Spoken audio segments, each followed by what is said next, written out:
반가. 안녕하세요. 공기파 박용덕입니다. 2022년 제33회 공인중개사 시험 대비 기출문제 해설 강의입니다. 30회 19번 문제입니다. 수수료를 납부해야 되는 것. 우리 핵심 비교 정리 프린터는 52번에 수수료 정리되어 있습니다. 수수료 납부해야 되는 것입니다. 자, 기억해 보니까 분사무소 설치 신고 확인서 재교부입니다. 예, 재교부 수수료 내야 되죠? 기억은 수수료 내야 되고, 니은에 국토부 장관이 시행하는 공인중개사 자격시험 응시, 국토부 장관이 시험을 시행하는 경우에는 국토부 장관이 결정 공고하는 수수료 내야 됩니다. 그래서 조례가 정하는 수수료는 아닙니다. 자, 그 다음에 개설 등록 신청 그리고 분사무소 설치 신고의 경우 지자체 조례가 정하는 수수료 내야 됩니다. 따라서 3번이 정답이 되겠습니다. 그리고 시험을 위탁한 경우에는 위탁받은 자가 위탁한 자의 승인을 얻어서 결정 공고하는 수수료 내야 되고요.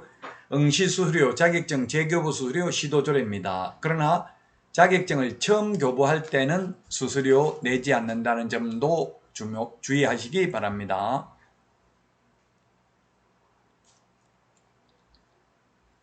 수수료 내야 되는 것 꼭 기억하시기 바랍니다.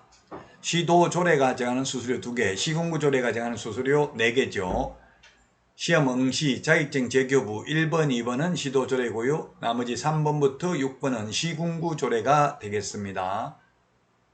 자, 다음은 20번 문제 보겠습니다. 절대적 취소 사유가 아닌 것입니다. 반드시 취소해야 되는 사유. 법인이 해산되는 경우, 개인이 사망하는 경우. 법인의 대표자가 사망했다고 절대적 취소는 아니죠. 대표자를 2개월 이내에 교체하면 됩니다. 그 다음에 자격정지 처분을 받은 소속 공인중개사로 하여금 업무를 하게 한 경우, 그리고 거짓 부정한 방법으로 등록을 한 경우, 그 다음에 파산 선고받고 복권되지 아니한 경우 결격 사유에 해당되니까 등록을 취소해야 됩니다. 둘 이상의 사무소를 둔 경우, 이중사무소는 임의적 취소죠. 상대적 취소입니다. 절대적 취소 아닙니다. 이중등록, 이중소속은 절대적 취소고 이중사무소, 이중계약서는 임의적 취소입니다. 이중직업은 행정처분 대상이 아닙니다. 이중직업은 타법에서 규제하지 않는 한 해도 되고요. 다만 법인이 겸업제한을 위반해서 이중직업을 가지게 되면 임의적 등록 취소 사유에 해당됩니다.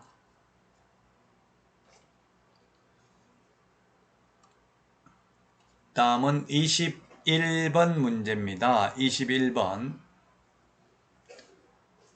가로 안에 들어가야 될 숫자입니다. 협회에 대한 내용이죠. 협회에 대한 거. 이거 옛날에도 또 출제됐는데 계속 출제됐던 문제가 반복해서 출제됩니다.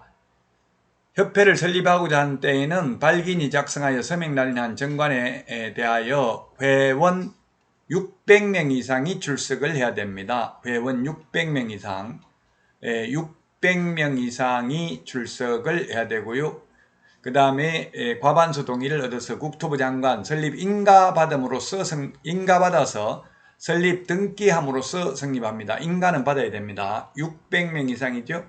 그 다음에 600명 중에서는 최소한 서울특별시에서 100명 이상, 광역시 및도에서 20명 이상이 참석을 해야 됩니다. 광역시 및도 20명 곱하기 15개니까 300명, 서울에서 100명, 즉 600명 중에서 400명은 전국에 골고루 분포가 되어야 합니다.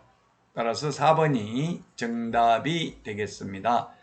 이거하고 거래정보사업자 지정요건하고 비교를 해야 되겠죠? 거래정보사업자 지정요건은 전국적으로 500명 이상, 502는 3이라고 했죠? 500명 이상, 2개 이상의 시도에서 30명 이상입니다. 거래정보사업자 지정요건은 30명인데 여기는 20명이죠. 그래서 숫자를 구분해서 정리를 하셔야만 되겠습니다. 네, 600명, 100명, 20명 숫자 꼭 기억하시기 바랍니다. 여러분 수고 많으셨습니다. 행복한 하루 되십시오. 다음 시간에 찾아뵙겠습니다. 안녕.